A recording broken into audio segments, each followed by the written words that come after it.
Diga aleluia. Glória a Deus. Você consegue glorificar o nome do Senhor com espontaneidade? O Senhor está entre nós, amém?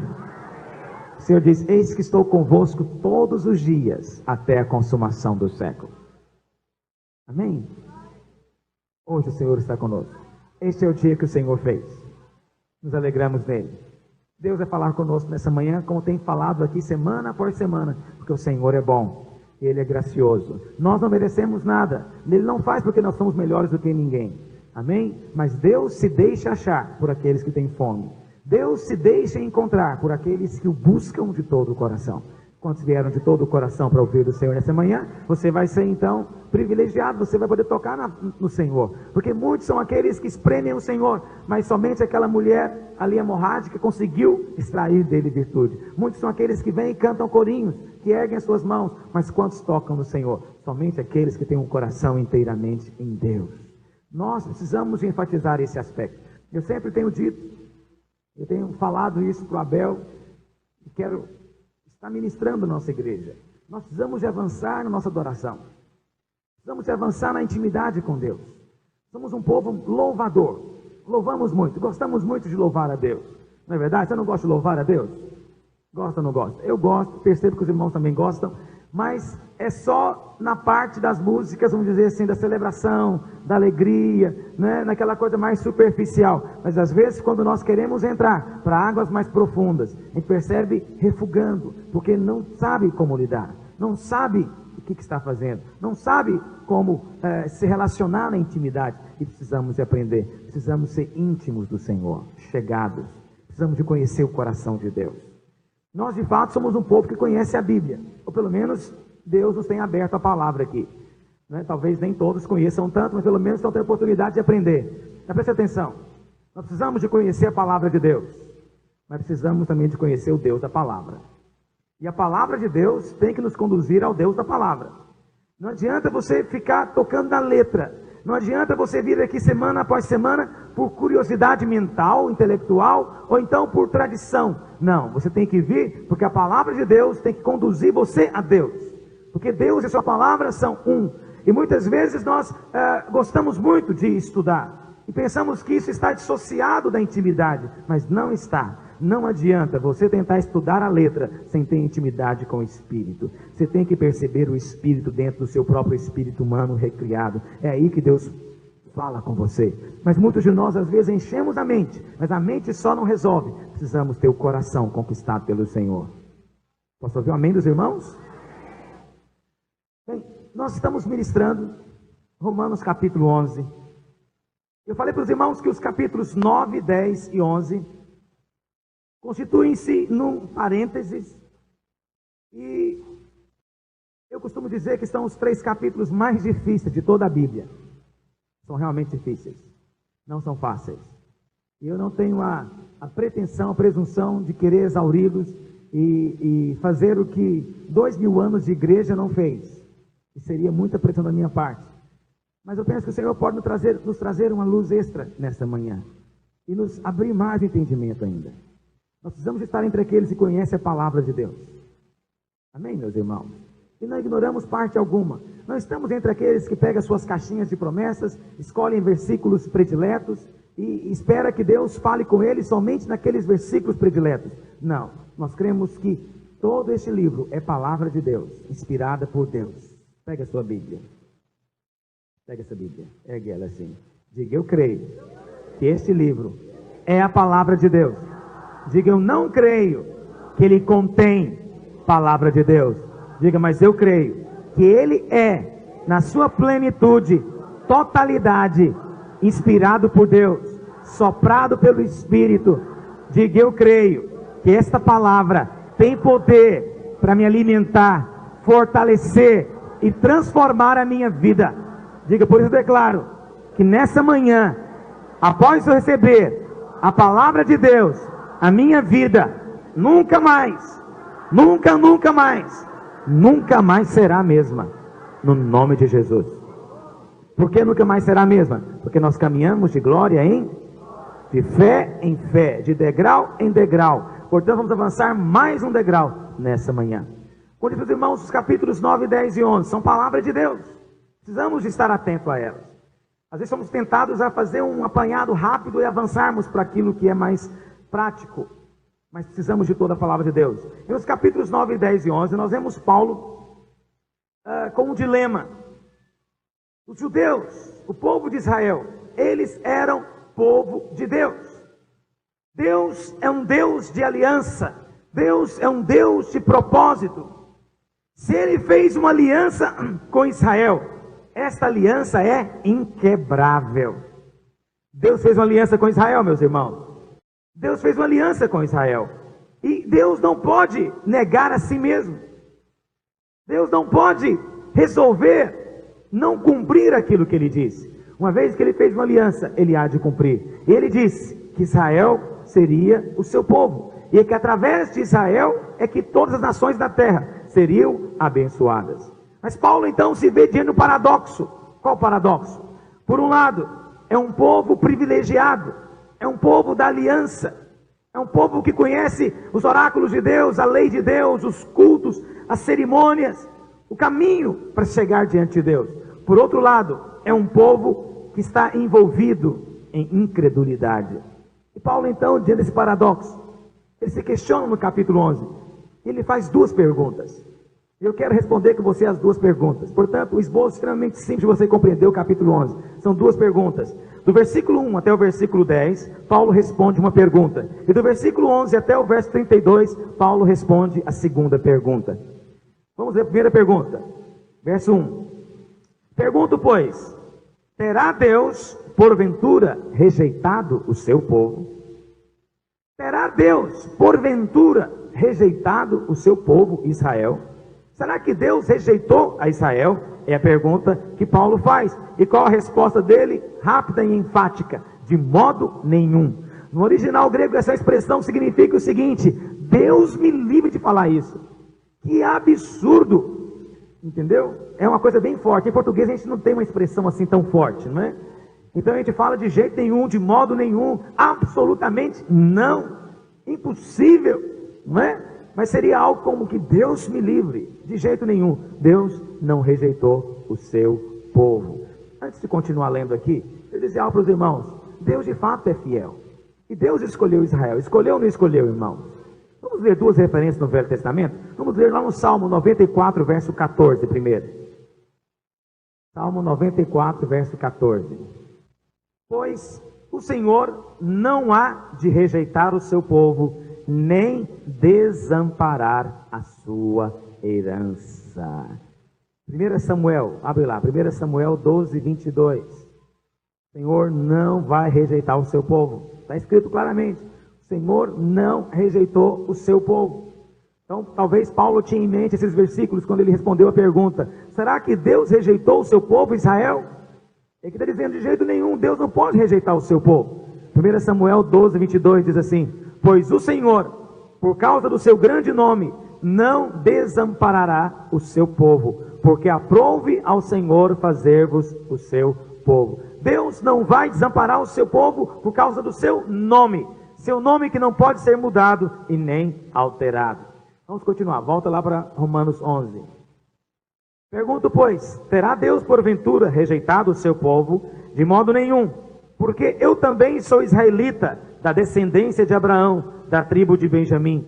Deus não rejeitou o seu povo, a quem de antemão conheceu. Ou não sabeis o que a Escritura refere a respeito de Elias, como insta perante Deus contra Israel, dizendo: Senhor, mataram os teus profetas, arrasaram os teus altares, e só fiquei, e procuram tirar minha vida. Que lhe disse, porém, a resposta divina: reservei para mim 7.000 homens, que não dobraram os joelhos diante de Baal. Assim, pois, também agora no tempo de hoje, sobrevive um remanescente segundo a eleição da graça. E se é pela graça, já não é pelas obras. Do contrário, a graça já não é graça. Que diremos, pois? O que Israel busca, isso não conseguiu, mas a eleição o alcançou, e os mais foram endurecidos.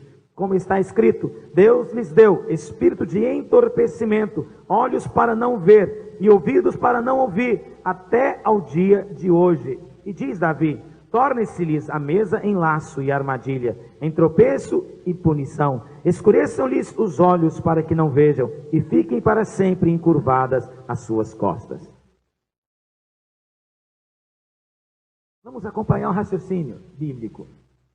Paulo faz a pergunta, e eu já falei para os irmãos isso várias vezes. A palavra do Senhor, ela não é dogmática. Deus não é um Deus de dogmas, que Ele chega e fala algo e diz, é assim porque é assim, pronto e acabou. A palavra de Deus, normalmente, explica as coisas. Quando Deus proíbe você de fazer algo, Ele fala o porquê que Ele proíbe. E quando Deus também autoriza fazer algo, Ele explica por que ele o faz. Paulo, então, segue o padrão. Ele sempre explica.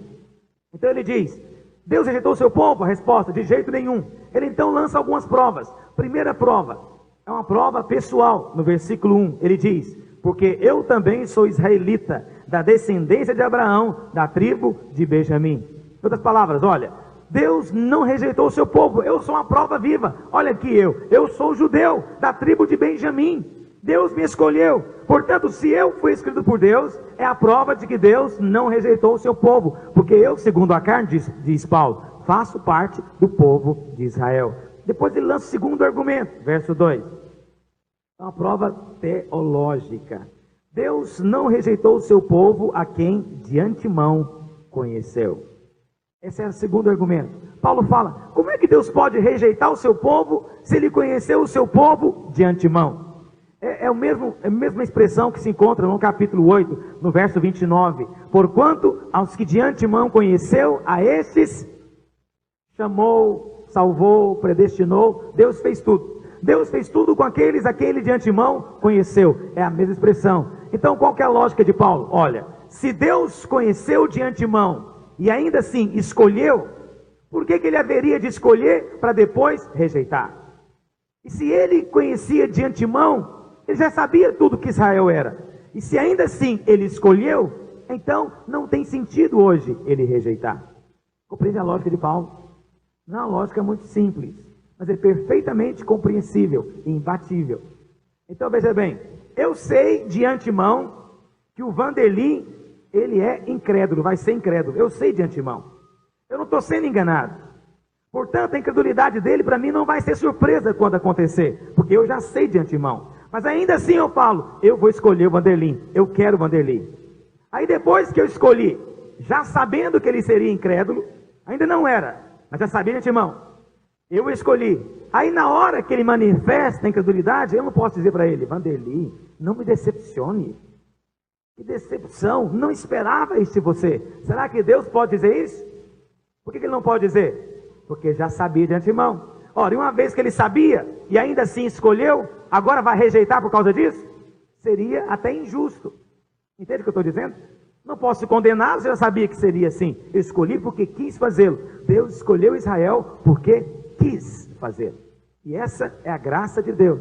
Aí você pergunta, mas por que Deus ainda resolve escolher aquele que vai ser incrédulo? Por que Deus não escolhe só os bonzinhos? Porque não tem nenhum bonzinho. Só por isso. Entende? A escolha de Deus não é baseada em que ele deixou os bons de lado e escolheu os ruins. É que Deus não tinha nenhum bom para ele escolher. A Bíblia fala, não há nenhum bom, nenhum sequer. Todos são igualmente incrédulos e injustos. Ninguém é melhor do que ninguém. Mas ainda assim, Deus escolheu alguns. E ele escolheu baseado na sua presciência, porque ele conheceu de antemão. E por isso ele não rejeita definitivamente. Amém? Estão me compreendendo, irmãos? Vamos avançar. Terceiro argumento. Paulo lança mão de uma prova bíblica. Olha o que ele diz. A parte B do verso 2. Ou não sabeis o que a Escritura refere a respeito de Elias, como insta perante Deus contra Israel, dizendo, Senhor, mataram os teus profetas, arrasaram os teus altares, e eu fiquei só, e procuram tirar minha vida. Os irmãos conhecem a história de Elias. Elias foi aquele profeta usado por Deus no Velho Testamento, para profetizar para a nação do norte, a nação de Israel. A Bíblia fala, os irmãos conhecem, que a nação era idólatra, e eles estavam adorando um certo Deus chamado Baal, e a sua consorte, Astarote. Era Baal e Astarote, o Deus e a deusa. E é bom lembrar que Astarote era uma mulher com um bebê no braço. Só para você saber disso. E Israel adorava esses deuses. E aconteceu o quê? Deus levantou Elias. E a primeira coisa que ele falou: olha, não vai chover até que eu fale o contrário, como sinal de juízo, reprovação de Deus. E ele então faz o desafio aos 400 profetas de Baal, lá no Monte Carmelo. Quantos se lembram dessa história? Muitos irmãos se lembram, né? Então ele faz o desafio ali em cima, e ele vence os 400 profetas. E naquele dia, a Bíblia fala que o rei Acabe, que era o rei de Israel na época, tinha uma esposa chamada Jezabel. E Jezabel então jurou matá-lo, e ele vai e foge para Horebe. Quando chega lá em Horebe, ele está lá desiludido, acabrunhado, e ele então fala para o Senhor: Senhor, olha o que aconteceu com a nação. Eles mataram os teus profetas, derrubaram os teus altares, e só fiquei eu, mais ninguém. Olha o que diz no verso 4. Que lhe disse, porém, a resposta divina, ou resposta de Deus: reservei para mim 7.000 homens, que não dobraram os joelhos diante de Baal. Qual que é o argumento bíblico? É o princípio do remanescente. Sempre existe um remanescente. Basicamente, é o mesmo princípio dos vencedores. Ainda que sejam muitos os salvos, só o vencedor é que vai reinar. É o princípio bíblico também com relação a Israel. Não é? Os irmãos podem voltar a página, olha o capítulo 9. No capítulo 9, olha o que a palavra do Senhor diz, no verso 27. 9, 27. Mas, relativamente a Israel, dele clama Isaías: ainda que o número dos filhos de Israel seja como a areia do mar, o remanescente é que será. Vou dizer para você, o princípio de Deus é o princípio do remanescente. O princípio de Deus é o princípio de que ele pega aquela pequena parte e escolhe, e através dessa pequena parte ele abençoa a grande parte. Deixa eu dizer algo para você. O texto diz: ainda que o povo de Israel seja como a areia do mar, muita gente, só o remanescente é que será salvo. Eu não tenho absoluta convicção de que o número 144.000 que diz lá em Apocalipse, com respeito a Israel, seja realmente literal. Eu creio que é literal. Sendo aquele número literal, Apocalipse capítulo 7, são o número dos que serão salvos em Israel, 12.000 de cada tribo. E sendo aquele número literal, você vê então que é remanescente, porque só hoje existem milhões de judeus. Talvez 6 milhões ou 7 milhões de judeus. Quer dizer, mas desse total, apenas o remanescente é que vai ser salvo. Esse é um princípio através do qual Deus age. Deus faz assim. Você já viu isso na Bíblia? Quantos milhões saíram do Egito através de Moisés? Quase 3 milhões, sabia disso? 3 milhões saíram do Egito. Mas daqueles que saíram do Egito, quantos entraram em Canaã? 2. Puxa vida, dá até um arrepio. De 3 milhões sobrou 2. 2. Claro que esses 2 são instrumentos do Senhor para abençoar a outra geração que entrou. Preste atenção, daqueles 3 milhões só entraram 2. Isso é seríssimo. Não é verdade? A Bíblia fala de Gideão. A Bíblia fala que Gideão convocou a nação para a guerra. Quantos compareceram para a guerra? 20.000. Quantos, na verdade, depois batalharam a guerra? 300, como os irmãos sabem, faz as contas. Está um pouco melhor proporção do que 2 para 3 milhões. Mas 300 para 30.000 também está ruim. Seria 1%. Então preste atenção. Deus trabalha com remanescentes. Deus sempre escolhe aqueles que perseveram. Deus sempre separa aqueles que se qualificam. E não são todos. Nós somos uma igreja, nós temos um encargo, nós temos uma visão. Mas eu não me iludo, nem todos serão qualificados. Porque muitos são chamados, mas nem todos são qualificados. Nem todos são escolhidos. E a doutrina que está bem clara aqui é que Deus escolhe. Deus escolhe. Deus chama muitos, escolhe a poucos. Olha o que diz no verso 5. Assim, pois, também agora, no tempo de hoje, sobrevive um remanescente segundo o que, meus irmãos? É segundo as obras? É segundo o mérito? A palavra eleição é muito chique, põe escolha, segundo a escolha, a livre escolha de Deus, baseada na graça. Deus escolheu, assim como Ele continua escolhendo ainda hoje. Por que Ele o faz? Não sei. Com qual critério Ele o faz? Também não sei. Eu só sei de uma coisa, é baseado na graça. Como a graça opera, para mim ainda é incompreensível. Talvez só na glória eu vou entender a maravilhosa graça de Deus. Só sei de uma coisa, é pela graça. Porque olha o que tem diz no verso 6. E se é pela graça, já não é pelas obras. Do contrário, a graça já não é graça. Veja, se é pela graça, não pode ser obras. Nunca vai ser as duas coisas. Ou é baseado na graça, ou é baseado nas obras. Agora, para nós, não compete dizer quem Deus escolheu e quem não escolheu. A nós não compete definir quem Deus separou, quem não separou. A nós compete falarmos de nós mesmos. Você é alguém que tem se qualificado diante de Deus. Porque muitos são chamados, poucos são escolhidos ou qualificados. Entende o que eu estou dizendo, irmão? Sabe, às vezes eu fico vendo os testes que Deus coloca a cada um de nós. As situações que Deus permite que venham. Quando eu leio a parábola do semeador, eu fico chocado. Porque a parábola do semeador, ela a priori não é para o incrédulo, ela é para o crente. É para aquele que já foi semeado. E se você for olhar a proporção daqueles que foram semeados para aqueles que conseguiram germinar, a proporção é mínima, é a menor parte.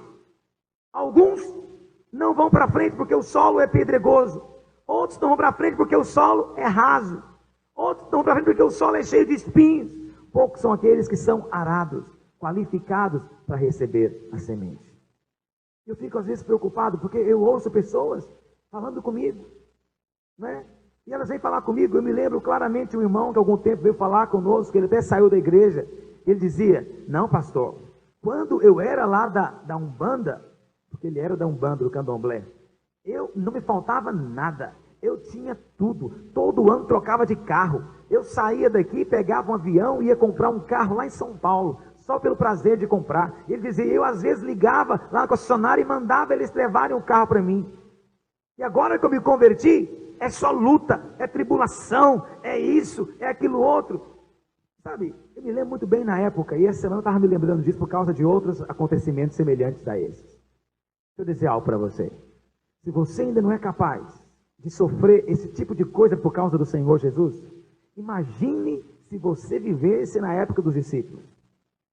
Quando converter era se candidatar a virar churrasquinho de leão. Quando se converter era se candidatar a ser cerrado ao meio. Eu até imagino algum discípulo falando para Paulo: não, Paulo, não vai dar para ser cristão, não dá. Quando eu estava lá, servindo lá, Apolo, Zeus, Diana, era tão bom, as coisas eram mais confortáveis. Agora eu estou aqui, estão me querendo encerrar no meio ali, meu vizinho quer me matar, estão querendo me prender, me jogar na cova dos leões, quer que eu vire comida de bicho. Não, assim não tem condição. Que Deus que é esse? Eu fico imaginando alguns dizendo isso. Mas Deus faz questão de permitir. Sabe para quê? Para que prevaleça só aquele que foi escolhido. Deus não vai deixar que os outros fiquem. E alguém vai dizer: pastor, mas tem o joio na igreja. Desafio você me provar onde é que tem joio na igreja no Novo Testamento. Se você for ler lá em Mateus capítulo 13, você vai ver que o joio foi semeado no campo. E a Bíblia mesmo explica que o campo é o mundo. O campo não é a igreja é o celeiro. A igreja já é o lugar onde guardamos o trigo. E aqui dentro não é para ter joio. Entretanto, meu querido, por que não há joio? Porque Deus não permitirá. Deus vai espremer, Deus vai testar. Só vai ficar aquele que teve experiência genuína com Deus. É sério dizer amém para o que eu estou dizendo para você. É muito sério o que eu estou falando para você. Porque eu tenho pregado aos irmãos aqui repetidas vezes: o que é abalável tem que ser abalado. Porque Deus não vai deixar coluna frouxa na sua casa. E ele disse que o vencedor, ele ia fazer dele o quê? Coluna na casa do meu Deus. Quantos querem ser coluna na casa? Agora tem coluna que bambeia. Tem coluna que vai de um lado e vai para o outro. Você acha que Deus, como prudente construtor, vai deixar uma coluna assim, irmão? O que ele faz com essa coluna? Remove, tira, não serve. Não quer dizer que vai para o inferno, mas não vai ter a glória, a honra de ser coluna na casa de Deus. Não vai ter essa honra. Por quê? Porque abalou. Abalou. Entende? Outro dia eu estava no curso. E sempre no curso eu gosto de perguntar para cada um qual célula que está. Aliás, meu costume é esse, perguntar em qual célula que está. E alguém chegou e falou: pastor, eu estava na célula, mas eu tive que sair da célula porque estava grávida. Me cai o semblante. Até parece que célula é coisa para gente que não fica grávida. Ou seja, só para solteiras, mulheres já tiveram filho, então para homem. Mas eu falei, mas você estava grávida? É, pastor, eu estava grávida e estava tendo muito ataque. E aí eu ergui bandeira branca. Isso ela não disse, não, eu estou dizendo. Eu ergui bandeira branca, falei para o diabo, olha, nem você me ataca, nem eu ataco você. Porque eu estou grávida agora, não posso ter guerra espiritual. Até parece que o diabo respeita a mulher grávida. Não, olha aí, ô tranca-rua, não ataca, ela está grávida. Você acha que acontece isso? Gravidez é produção contra alguém? Não, mas na célula estou sujeito a mais guerra. Meu querido, só de você estar aqui nesse exército está sujeito à guerra. Eu não consigo conceber esse tipo de ensino. Eu sei que são pastores que ensinam isso. São pessoas que vieram já com esse ensino. E até parece que célula é maldição na sua vida, é bênção, é proteção. Estar fora dela é que é perigoso. Mas eu sei de pastores que ensinam isso, né? Que a guerra, ela só acontece na hora que a gente vai orar. Então ele vai dizer, vamos fazer guerra agora, irmãos. Na hora do almoço não é guerra, na hora do trabalho não é guerra, na hora que você está lá no lazer, lá em Caldas Novas, não é guerra. Só é guerra na hora que você fala, vamos orar pela célula, aí é guerra. Aí o diabo fala, não, agora foi longe, não vou deixar não, vou acabar, aí começa a guerra. É assim que funciona, meus irmãos? A guerra só acontece nessas horas? A guerra está o tempo inteiro, meu querido. Você entrou numa guerra, está envolvido numa guerra, você tem um inimigo, e o seu inimigo não vai dar canja para você. Ele não vai dizer, tadinho, novo convertido, deixa ele de lado. Ele não vai dizer isso, muito pelo contrário. Agora, eu fico pensando, isso é alguém que está sendo abalado e não vai ser aprovado. Sabe, a palavra abalar vem do grego, uma palavra grega, que é traduzida em outros lugares como peneirar. Certa vez Jesus disse para Pedro falou para Jesus assim, olha mestre, onde o Senhor for eu vou, se eu tiver que morrer eu morro, mas eu não te largo nunca. E Jesus fala então que Satanás veio conversar e veio requerer o direito de peneirar Pedro. A palavra lá é peneirar. Essa palavra peneirar ela é muito boa, porque é exatamente aquilo que Deus faz. E o que eu louvo a Deus é porque quando o diabo falou para Jesus isso, o que o Senhor falou para o diabo? Está amarrado, você não vai encostar em Pedro nem um dedo. Ele falou isso para o diabo? O que ele falou? Oh Deus, guarda Pedro. Oh Deus, sustenta o Pedro. Fortalece o Pedro, porque o diabo vai balançar ele. Eu sei que se fosse uma reunião dessa, que algum irmão tivesse a revelação, o que você fala desse irmão? Esse irmão só tem profecia ruim. Esse irmão só fala coisa ruim. Como é que ele fala que o diabo quer peneirar o nosso querido pastor? Mas se alguém falasse isso, pastor, Deus me mostrou que o diabo quer peneirar você. Todo mundo ia ficar em pânico, né? Oh, meu Deus do céu, olha aí, o diabo quer peneirar. Eu posso ser o próximo. Deixa eu dizer algo para você, isso é inevitável. É Deus que permite. Sabe por quê? Para que fique apenas esses escolhidos. Só vai ficar aquele que foi escolhido. E alguém vai dizer assim, tá bom pastor, se é só o escolhido. Bom, se eu for escolhido, eu vou ficar de qualquer jeito. Se eu não for escolhido, por mais que eu me esforce, não tem como eu ficar. Deixa eu dizer algo para você, esse raciocínio é falso. Essa não é a maneira como Deus faz. E no texto seguinte, vamos avançando. Verso 7. Que diremos, pois? O que Israel busca, isso não conseguiu, mas a eleição o alcançou e os mais foram endurecidos, como está escrito. Deus lhes deu espírito de entorpecimento. Deus lhes deu espírito de entorpecimento. No verso 5 ele diz, depois de dizer que ele é um exemplo, depois de dar um exemplo teológico, depois de dar um exemplo bíblico, contando a história de Elias, ele conclui no verso 5 dizendo, até hoje ainda sobrevive, ainda subsiste um remanescente. Então ele fala, o que nós vamos entender então? Que os outros foram endurecidos, e Paulo fala, Deus lhes deu espírito de entorpecimento, olhos para não ver e ouvidos para não ouvir, até ao dia de hoje. A expressão aqui é a mesma que foi usada em relação a Faraó no capítulo 9. Deixa eu dizer algo para você. Deus não endurece ninguém que já não tenha se endurecido primeiro. Vou repetir. Deus não endurece ninguém que já não tenha, por conta própria, se endurecido. Agora preste atenção. Deus é um Deus gracioso. Ele te dá uma oportunidade. Ele te dá 2 oportunidades. Ele te dá N oportunidades. Mas chega uma hora que ele fala, acabou, você ter oportunidade, agora, você quer ficar duro, você vai ficar mais duro ainda.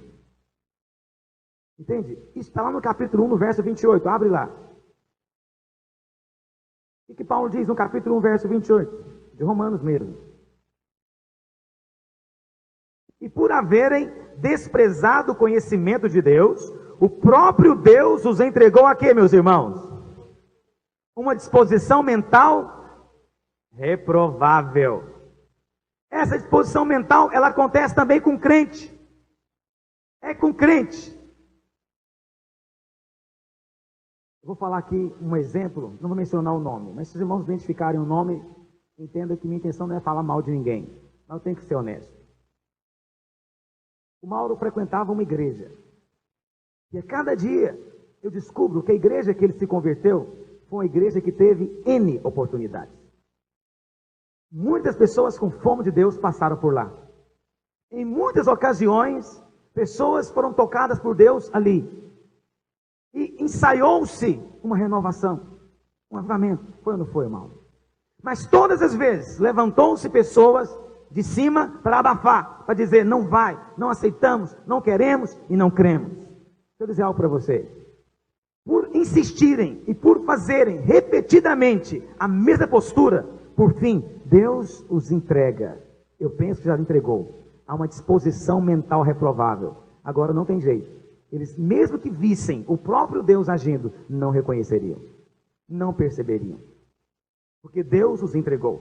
Depois de rejeitar uma vez, duas vezes, várias vezes, Deus os entrega. Fala: então viva do jeito que você quer viver. Isso já é juízo de Deus. Isso já é juízo de Deus. Alguém diz: pastor, Deus executa juízo contra a sua igreja? Claro, o juízo de Deus começa onde? Fala mais alto. O juízo de Deus começa pela sua própria casa, pela casa de Deus. Portanto, antes de Deus corrigir o que está lá fora, Ele corrige o que está aqui dentro. É por isso que o Senhor fala para a igreja de Éfeso. Ele fala para a igreja de Éfeso: olha, vou dizer algo muito sério para você. Vocês voltam, corrijam onde vocês erraram, porque abandonaram o primeiro amor. Caso contrário, eu virei a vocês e removerei o que, meus irmãos? O candeeiro. Vamos ler isso lá. De repente eu estou lendo, e muitos irmãos nunca nem ouviram falar. Abre lá em Apocalipse. Apocalipse capítulo 2. Olha o que diz. Olha o verso 4. Deus elogia bastante a igreja. No verso 4 ele diz: tenho porém contra ti que abandonaste o teu primeiro amor. Lembra-te, pois, de onde caíste. Arrepende-te e volta à prática das primeiras obras. E se não, venho a ti e moverei do seu lugar o teu. Deus vai remover o que, meus irmãos? O que significa o candeeiro? Olha o que diz, vai para o capítulo 1, olha o verso 20. Quanto ao mistério das 7 estrelas que viste na minha mão direita e os 7 candeeiros de ouro, as 7 estrelas são os anjos das 7 igrejas. E os 7 candeeiros são o que, meus irmãos? O que então simboliza o candeeiro aqui? Qual que é a ameaça do Senhor? Se você não se arrepender, não mudar de vida, eu vou remover a igreja. Deixa eu dizer algo para você. Se você for hoje na cidade de Éfeso, não tem um testemunho cristão ali. Nada. Não existe mais igreja de Éfeso. Não há cristianismo nenhum em Éfeso. Existe os muçulmanos, existe outras coisas, mas não há nada. Nenhum tipo de cristianismo, nem católico, nem ortodoxo, nem russo, nem copta, nem armênio, nem nada. Não tem nenhum ramo do cristianismo histórico aí, medieval. Nada. Por quê? Porque não se arrependeram. Deus removeu. Deus removeu. Por isso é coisa muito séria. Com Deus funciona assim. Quanto mais você quer, mais vontade Ele põe em você. Quanto mais você busca, mais desejo de buscar vai ter em você. Quanto mais você se arrepende, mais sensível ao pecado você se torna. Quanto mais você se consagra, mais sério você fica com as coisas de Deus. Mais você fica com faro perceber o que é profano. Com Deus é assim, mas o inverso é verdadeiro também. Quanto mais você rejeita, mais insensibilidade vai dentro de você. Quanto mais você foge, mais perna para correr Ele dá para você. Deus então entrega você à sua própria disposição mental. Portanto, isso não anula a nossa liberdade. Tem uma disposição mental aprovada diante de Deus. Eu sei que é uma palavra dura, é uma palavra séria, Mas, irmãos, eu tenho temor. Eu tenho temor. Ontem eu estava aqui ontem à noite, analisando. Eu fico tão emocionado de ver essas pessoas se convertendo. São tantas, já são centenas. Esse ano, nem sei quantos batizamos. Mas foram muitas centenas esse ano já. Mas eu fico olhando a tremenda responsabilidade de mantermos um coração simples diante de Deus. A tremenda responsabilidade de não parar, mas de permitir que Deus nos dê ainda mais anseio, mais fome, mais fé, mais visão, para alcançarmos mais longe, irmos mais longe nele.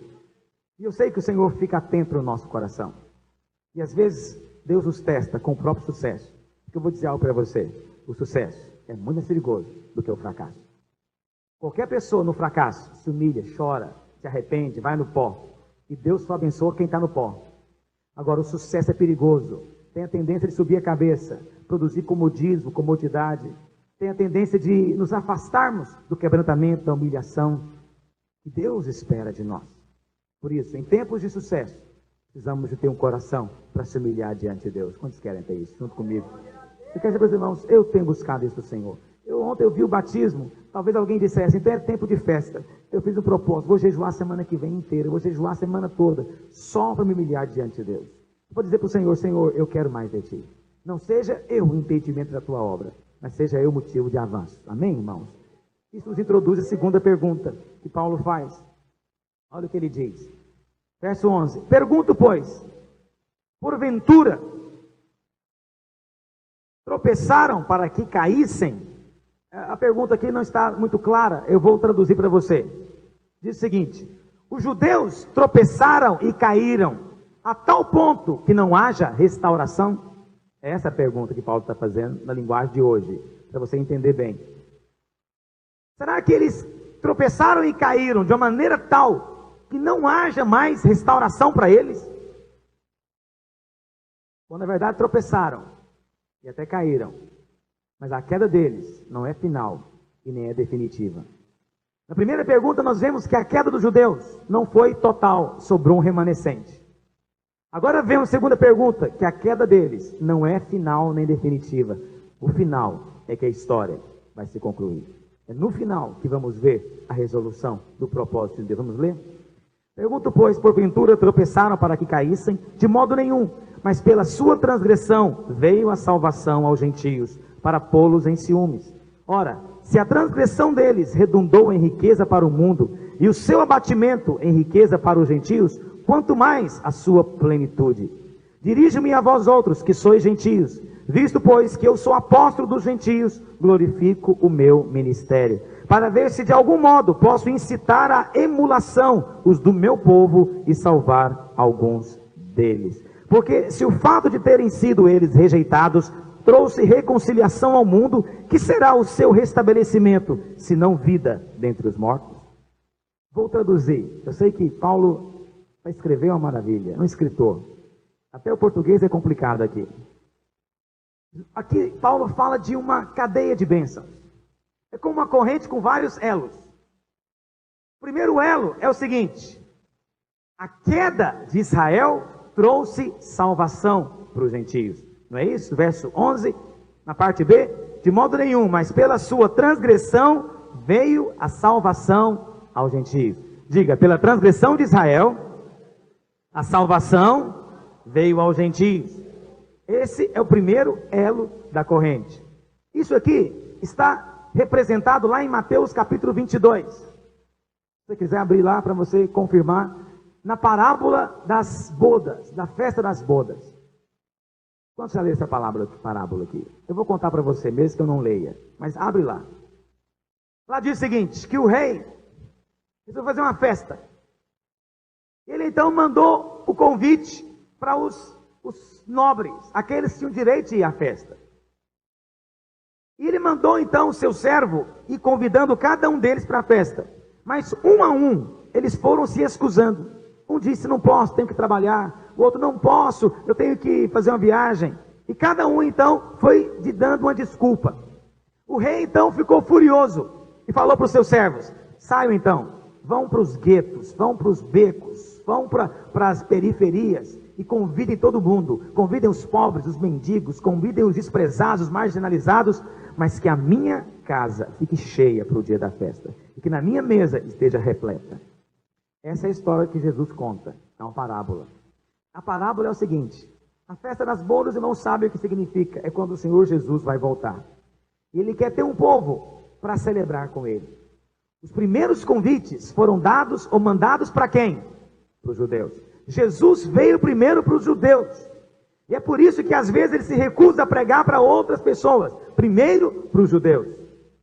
Mas os judeus, como sendo aqueles nobres, rejeitaram o convite. O que Deus então faz? Estende os convites para os outros, para os desprezados, marginalizados. Quem eram estes? Éramos nós, os gentios. Qual que é a glória disso? O convite só foi estendido para você porque os primeiros convidados não quiseram ir. Como é que você entende esse mistério?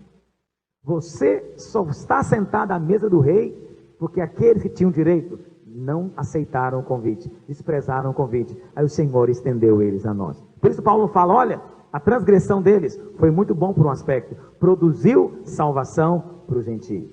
Aí vem o segundo elo da corrente. Olha o que diz. Ora, se a transgressão deles redundou em riqueza para o mundo, e o seu abatimento em riqueza para os gentios, quanto mais a sua plenitude. Dirijo-me a vós outros que sois gentios. Verso 14. Para ver se de algum modo posso incitar a emulação os do meu povo e salvar alguns deles. Segundo ela, uma vez que os gentios são salvos, essa salvação produz ciúmes, como está aqui no verso 11. Produz ciúmes nos judeus. Paulo fala que é para produzir emulação. O que é emulação? Quem sabe? Os irmãos leram em casa esse texto? Quem leu em casa? Nenhum para me dar um consolo. O que quer dizer emulação? Quem falou? Não ouvi? Competição. Mas é uma competição muito específica. Emulação significa competição baseada na inveja. Não é uma competição de Olimpíada, por exemplo, onde vamos lá para ver quem que é o melhor. Não. É aquela competição seguinte: o Mauro é chefe, e eu e o Júlio trabalhamos para ele. E eu estou vendo que o Mauro está elogiando muito o Júlio. Prometeu para ele dar um aumento para ele. Na hora que eu vejo aquelas bênçãos todas na vida do Júlio, eu fico com inveja. E a minha inveja produz o quê? Competição. E eu falo, vou ter que ficar bom, eu quero ganhar esse negócio também, vou passar na frente dele. Veja, minha motivação não é uma competição normal aí de esporte, é uma competição baseada na inveja. Alguém vai dizer, pastor, mas como é que isso pode ser de Deus, um negócio desse? Aqui está dizendo o seguinte: primeiro, por causa da queda dos judeus, a salvação veio aos gentios. Segunda coisa, porque os gentios foram salvos, isso produz agora nos judeus o quê? Competição, inveja. E isso é bom. E Paulo fala que ele tem até tentado, ele está incitando a emulação. Espera aí, Paulo, você não é crente não? Como é que pode Paulo fazer isso? Não está assim no versículo 14? Para ver se de algum modo posso incitar. Paulo está incitando. Portanto, nós temos aqui uma situação que merece a gente fazer uma avaliação. Eu gosto sempre de trazer para o nosso contexto. Qual que é a maior motivação para o crescimento de uma igreja? Podem me dar várias respostas. Visão, o que mais? Qual a maior motivação para uma igreja querer crescer? Buscar a glória de Deus. Muito bem, querido. Essa palavra é muito boa. O que mais? Avivamento, o que mais? Função, visão. A salvação das almas. Corretíssimo, tudo correto. Expandir, buscar o reino de Deus, correto, ótimo. O que mais? Conhecimento, expandir, levar o conhecimento da palavra, tirar o povo das trevas. O que mais? Fazer parte da noiva, ser um vencedor. Isso tudo motiva os irmãos a crescer? Motiva ou não motiva? Mas vou ser honesto com você, irmão. Você sabe qual que é a maior motivação para um pastor querer crescer? O crescimento da igreja do lado.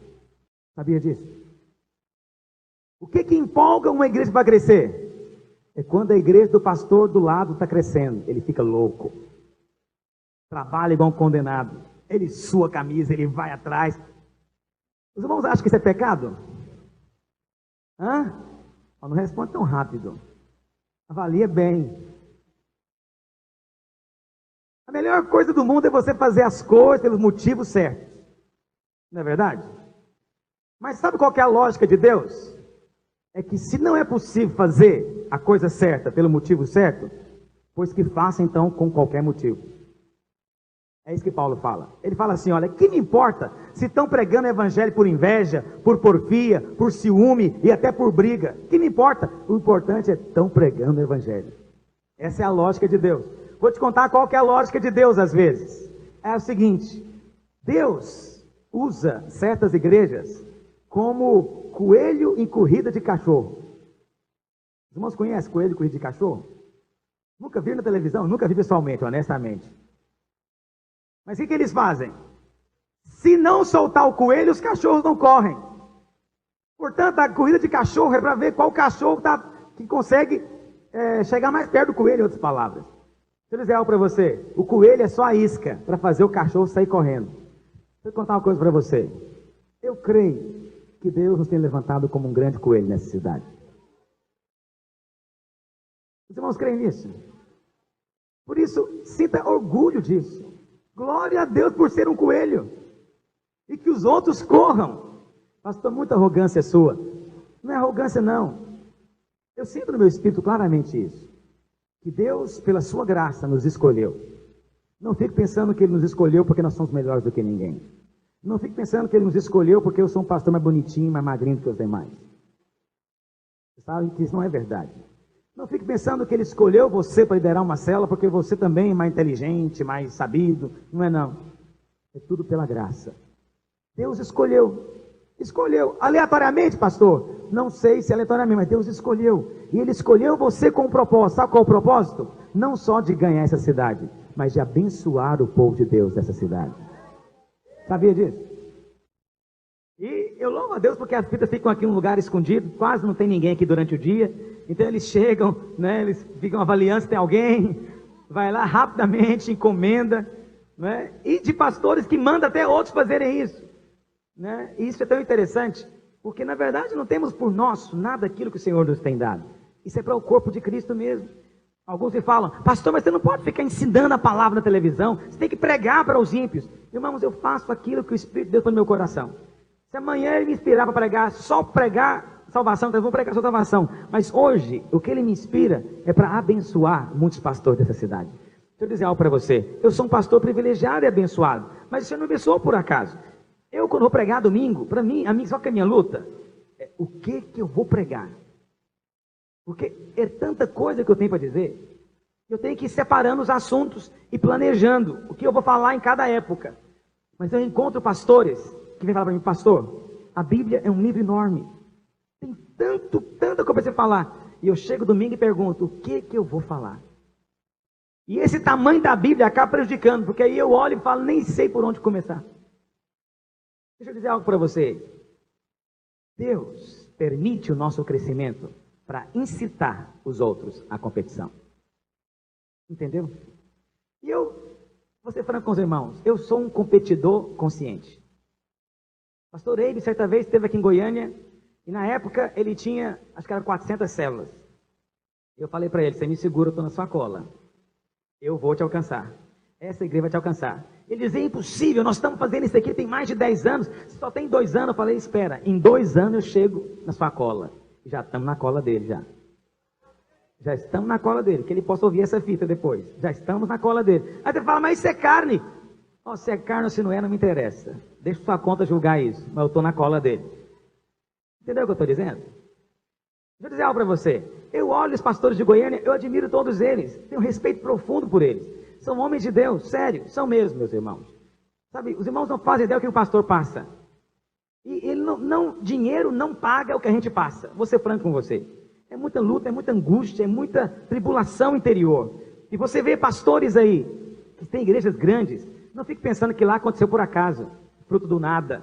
Tem muita lágrima, muito choro. Respeite-os.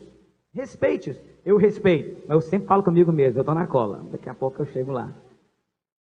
Eu acabei de contar para você o grande segredo de como vencer a inveja. Eu já falei para os irmãos, você pode ter uma emulação ou pode ter simplesmente inveja. Você pode ter uma emulação e isso ser positivo, ou pode ser só um invejoso amargurado. Já falei para os irmãos aqui, eu ainda quero pregar um dia, eu não vou pregar mais, já falei tanto sobre isso. Mas inveja é uma das coisas mais sérias dentro da igreja. E é uma das coisas que os irmãos menos assumem. É ou não é, meus irmãos? Eu já falei para os irmãos, e é verdade, ninguém vem aconselhar comigo dizendo, pastor, ore por mim, eu estou com muita inveja. Ninguém. Pastor, estou numa luta, pastor, estou com inveja. Me sinto tão mal, estou em crise, estou com inveja. Você não encontra ninguém falando isso. Porque assumir isso é se humilhar. E é o primeiro passo, é você ser vencedor, ser vitorioso. Agora, às vezes a inveja está descancarada na cara do sujeito. Só ele que não vê. Não é verdade? Você não consegue ver um invejoso na frente? Eu consigo. Eu consigo. Teve um dia, eu era pastor de uma outra igreja, mas eu liderava o louvor. Então eu fazia escala do pessoal que ia cantar. Né? O pessoal que ia cantar. E eu me lembro um dia que eu entrei de férias. E uma irmã pegou o microfone. E ela chegava 1 hora mais cedo, agarrava o microfone e ninguém tirava. Ela cantava em todos os cultos. Tudo bem, motivação estava errada. Pelo menos estava fazendo algo que tinha que ser feito por alguém. E foram lá me interromper minhas férias. E o irmão foi lá. Pastor, assim não dá. Eu não aguento. Eu não vou ficar naquela equipe de música. Com aquelas pessoas que estão naquela condição. Que querem aparecer. Por que que só ela tem que cantar no microfone? E eu tenho que cantar sem microfone? Eu falei, porque só ela quer aparecer. Você não quer. Você não quer, para que você quer microfone? Fica sem o microfone. Não, mas isso não é justo. Não, eu falei, é justo. Quem quer aparecer, canta o microfone. Quem não quer, canta sem. Não é justo? Eu acho justo. Eu acho justo. Porque se ele dissesse, por que ela quer aparecer sozinha? Eu também quero aparecer. Aí eu diria, tá bom, vamos dividir esse microfone então. Entendeu o que eu estou dizendo? As pessoas não assumem a inveja da coisa. Inveja tem alguns sintomas. Primeiro sintoma de inveja é irritação. Você ficou irritado com o sucesso do outro, é inveja. Te dá um negócio, fica chateado de repente. Entendeu o que eu estou dizendo?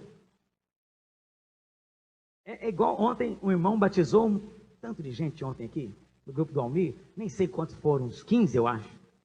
Só Vitor lá falando o nome dele. Aí o irmãozinho aqui na frente, queria agradecer o meu líder de célula, fulano de tal. Queria meu líder de célula, fulano de tal. Mas todo mundo vai agradecer só ele, né? E aí o irmãozinho, esse que batizou esse tanto de gente, vai contar um testemunho pro Vanderli, que é líder de célula também. Vanderli, batizei 15, batizou quantos? Não, eu não fico contando, eu não sou vaidoso. O que ele está querendo dizer com isso? Estou morto de inveja, mas não tem coragem de assumir. Ainda exorta o outro, tem que parar com isso, contando. Quem salva é Deus, não é você não. Inveja. Inveja. A inveja produz irritação. Entendeu? Foi promovido o seu trabalho. Seus colegas não conversam com você. Já viram? A irmã é cheia de amigas aqui. E o irmão também. Mas arrumou um namorado, todo mundo corta a relação com ela. Não vamos conversar. Ela tem namorada agora. Ela não quer ficar mais com a gente.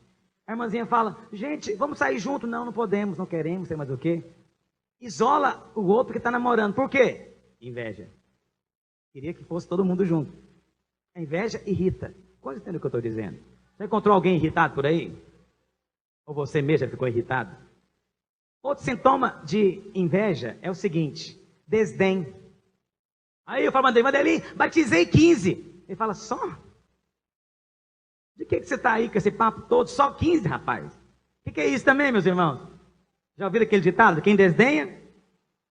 É um fato, batizar 15 é uma grande bênção. Mas ele fala, não, eu já vi o líder fulano de tal, batizou 23. Eu conheci um outro, foi mais de 30. Você está no 15 ainda, já está aí com esse papo todo? Inveja. Tem isso na igreja, irmãos? Não. Na nossa igreja não tem isso. Inveja não tem aqui. Entende? Outro sintoma de inveja é aquela postura também de dizer que sempre tem algo para contar melhor, não é verdade? Não, eu batizei 15, Vanderli. Pois eu batizei 21. Não foi agora, já tem uns 5 anos eu batizei. Portanto, não devo nada para você. Já encontrou irmãos que tudo que você fala já sabia? Não tem novidade para ele. Vai contar uma revelação para ele, falar, agora que você aprendeu isso? Já sei isso aí, ó. Eu de vez em quando encontro irmãos que vêm me visitar aqui e falam, pastor, tudo que você prega, eu já tinha pregado há 15 anos atrás. Está escrito lá em casa no meu caderno. Eu fico pensando, para que ele está me falando isso? Será que ele está querendo dizer que eu copiei a pregação dele? Por que ele fala isso? É uma inveja, não assume. Vou contar para você. Pastor, como é que eu faço para vencer a inveja? Vou te contar um segredinho que eu aprendi em Deus. Você vence a inveja, transformando a inveja em admiração. Entendeu o que eu estou dizendo? Mas para virar admiração, você tem que reconhecer que o outro merece ser admirado. Tem que ir para a cruz, tem que se humilhar. Então, se o Vanderlin chega e fala, pastor, batizei 30. Eu tenho que falar, puxa, mas eu sou fã desse cara. O que é isso? Vanderlin, eu sou seu fã. Me ensina, eu também quero batizar 30 no próximo. Não, eu quero. Aí o outro fala, mas você não tem personalidade. Não, rapaz. Você tem que ter uma personalidade. Quem fala isso também é invejoso. Entende? Quer dizer, o saudável é aquele que reconhece que tem gente melhor do que ele em alguma coisa. Entende? Eu tenho muitas invejas. Eu tenho inveja do Naor Pedrosa. O Naor Pedrosa, ele é um atleta. Ele é um vencedor. Eu sou um derrotado em esporte. Eu sou um derrotado assumido. Não ganho nada. Então eu tenho inveja dele. Mas aí, para não ficar com inveja, o que eu faço? Viro meu ídolo. Falei ser meu ídolo. Eu admiro ele. Estou exagerando. Eu quero jogar no time dele. Não, eu quero jogar no time do Naor Pedrosa. Eu quero... Entendeu? Fui jogar peteca um dia com ele de dupla. Mas ninguém jogava em mim, só nele. Nós ganhamos no final. Mas eu não dei nem um tapa naquela bendita. Adivinha por quê? Não queriam me humilhar, tenho certeza. Os irmãos são tão amorosos. Ele jogou sozinho, só aumentou a glória dele, né? Mas não vou jogar mais também, não. Deixa eu dizer para você uma coisa. Transforma em admiração. Entende? Eu tenho profunda admiração pelos pastores dessa cidade. Tenho mesmo. Eu sempre falo isso para os irmãos pensam que é ironia, mas não é. É melhor ter admiração, porque se você admira, Deus vai dar para você o que o outro tem. Admire a fidelidade, a bondade do irmão, a mansidão do outro. Admire, sabe, a disposição ao trabalho, a perseverança que o outro tem. Admire os irmãos. Quanto mais você admira, menos inveja vai surgir no seu coração. Eu vou contar para você. Você às vezes pensa que o primeiro pecado foi o pecado de Adão. Não foi. Foi o pecado de Lúcifer. Aí você fala, eu sei, pastor, o pecado que havia no coração dele era rebeldia. É provável, mas eu tenho uma teologia pessoal a respeito disso. Eu creio que o primeiro pecado foi inveja. Foi o dia em que ele olhou para Deus e falou assim, eu queria tanto ser Deus. Eu que devia ser Deus. Por que ele é Deus sozinho e eu não sou Deus também?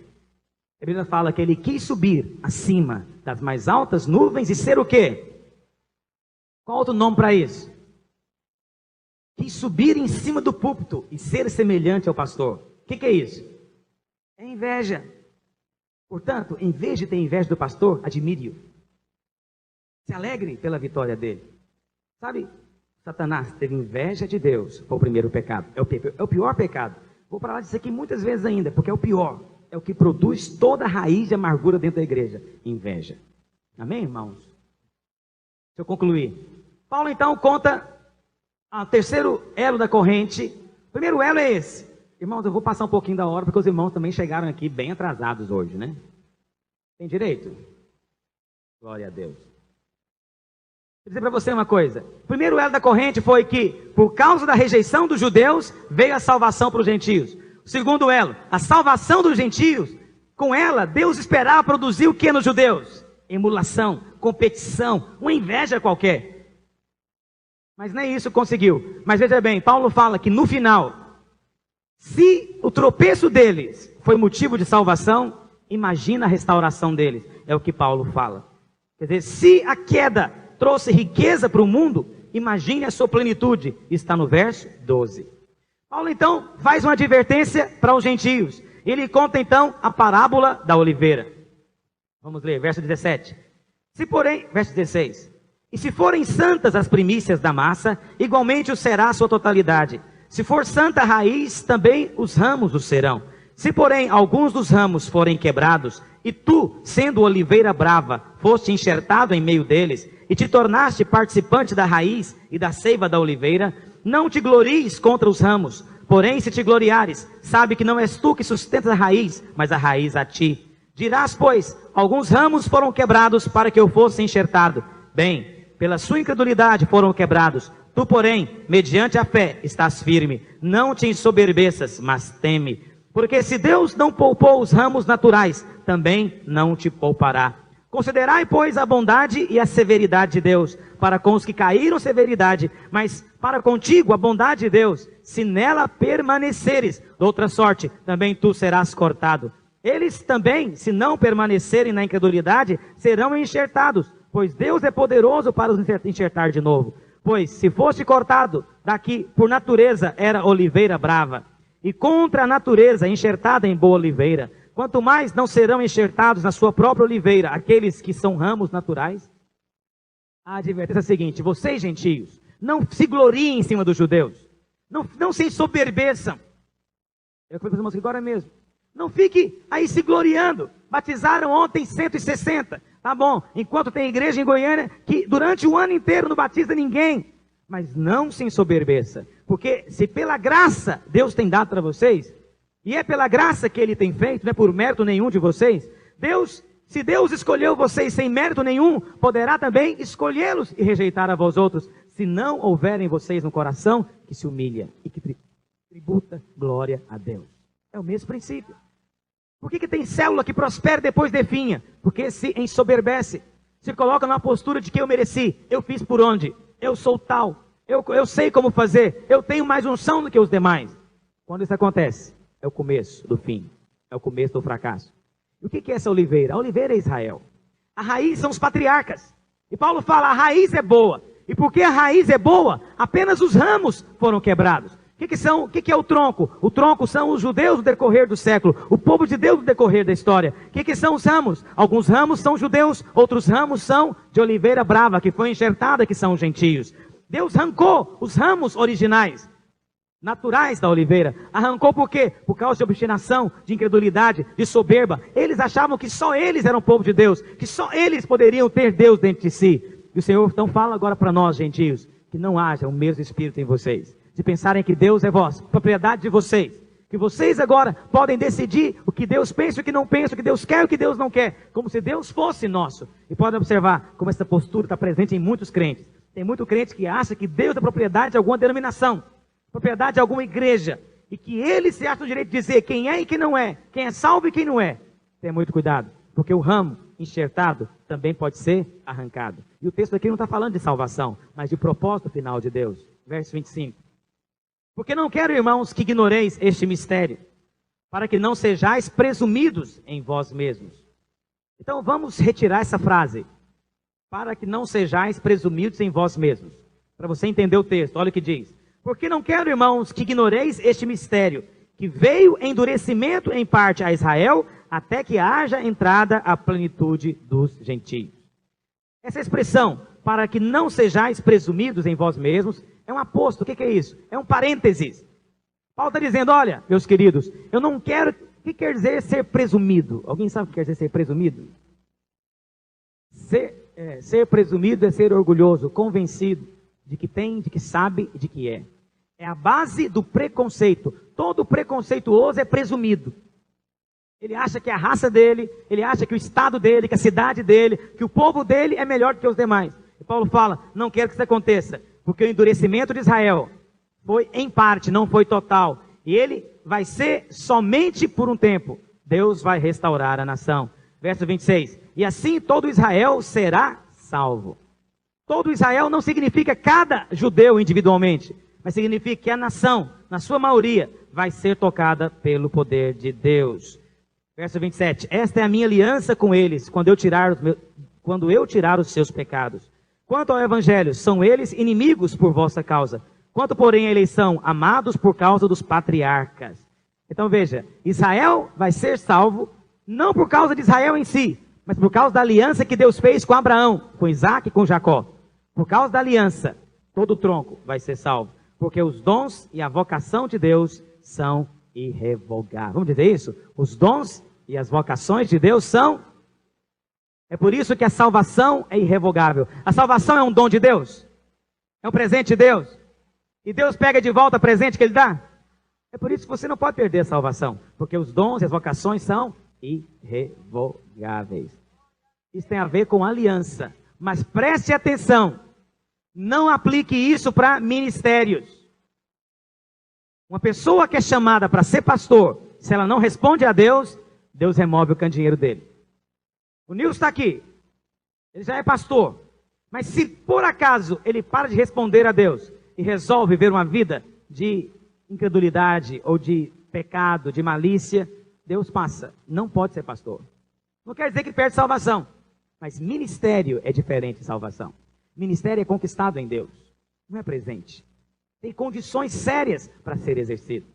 Então muita gente fala, não, quem é pastor, pastor para sempre. Epa, isso não está na Bíblia. Quem é pastor vai continuar sendo pastor, a não ser que as qualificações cessem. Entendeu o que eu estou dizendo? Quem é ministro continua sendo ministro, a não ser que as qualificações cessem. Por isso você vai encontrar pastor vendendo no camelódromo. Tem, vai lá você ver, tem pastores lá vendendo no camelódromo. Tem pastores fazendo de tudo por aí afora. Por quê? Porque sim, soberbeceram. Tornaram-se presumidos, pensando que era algo deles mesmos. Mas é algo que vem de Deus. E para encerrar, eu quero ler com os irmãos. Verso 30 e 30, até o 32. Porque assim como vós também outrora fostes desobedientes a Deus, mas agora alcançastes misericórdia à vista da desobediência deles, assim também estes foram desobedientes, para que igualmente eles alcancem misericórdia à vista do que vos foi concedida. Porque Deus a todos encerrou na desobediência, a fim de usar de misericórdia para com todos. Olha a lógica de Deus. Deus só pode abençoar quando Ele tem que ter misericórdia. E Deus só pode ter misericórdia quando nós clamamos por misericórdia. Por isso Deus permite o fracasso na vida de cada um, para que cada um possa dizer, Deus, eu não sou nada, Tu és tudo em mim, opera na minha vida. E quando você faz isso, Deus pode operar misericórdia na sua vida. É por isso que Israel caiu, para que Deus pudesse encerrá-los no pecado, para que pudesse usar para com eles misericórdia. E assim também é para conosco. Fomos separados por Deus. Olha para cá um instante, segure a sua criança perto de você, não converse com ela enquanto eu estou falando. Deus nos escolheu para um propósito. A cada dia que passa eu me torno claro a maneira como Deus quer nos usar e como Ele tem nos usado. Não se ensoberbeça. Nunca pense que nós somos melhores do que ninguém. Nunca valorize o nome Videira. Esse nome não significa nada em si mesmo. Nosso nome é o Senhor Jesus. Jamais sente com alguém para discutir doutrina ou visão, ou para dizer que somos melhores em coisa alguma. Não somos. Nós estamos buscando ser melhor do que ninguém. Mas pela sua graça, aprove a Deus nos escolher para de alguma maneira despertar emulação nas demais igrejas. E se Deus desperta, glória a Deus por isso. Porque Ele tem um propósito. Deus quer conquistar essa cidade. E Ele não fará só através de nós. Não será só através de você. Deus tem um povo grande nessa cidade. E é este povo que vai ser levantado. Quantos querem ser instrumentos para essa bênção? Vamos ficar de pé. Vamos encerrar a nossa reunião. Pegue na mão do seu irmão. Vamos orar. Senhor Jesus, que a Tua palavra viva possa ser gravada em nossos corações. Transforma-nos. Muda-nos, ó Deus, pelo Teu poder. Dá-nos, ó Deus, um coração humilde. Dá-nos, ó Deus, um coração sincero. Livra-nos, Senhor, da soberba, da arrogância, da presunção. Mas dá-nos, ó Deus, caminhar na luz do mesmo Espírito que houve no Senhor Jesus. Que sendo Deus, não se gloriou em ser como Deus, mas se humilhou. Se tem, Senhor, nos abençoado, a glória é Tua. Ó Deus, o corar de vergonha é nosso, mas toda a glória pertence ao Senhor. Tu és o nosso Deus, o único Deus da nossa vida. Senhor, que a Tua bênção envolva o Teu povo. Que tenha, Senhor, uma semana de vitória debaixo da Tua bênção. Livra-os, ó Deus, do homem perverso. Livra o Senhor do ímpio. Livra o Senhor do zombador, do escarnecedor. Ó Deus, que no seu trabalho possam prosperar, na escola, na sua casa, onde quer que estejam, que a luz do Senhor resplandeça sobre eles. No nome do Senhor Jesus. Quero dizer para os irmãos que nós estamos tendo promoção na livraria, tá bom?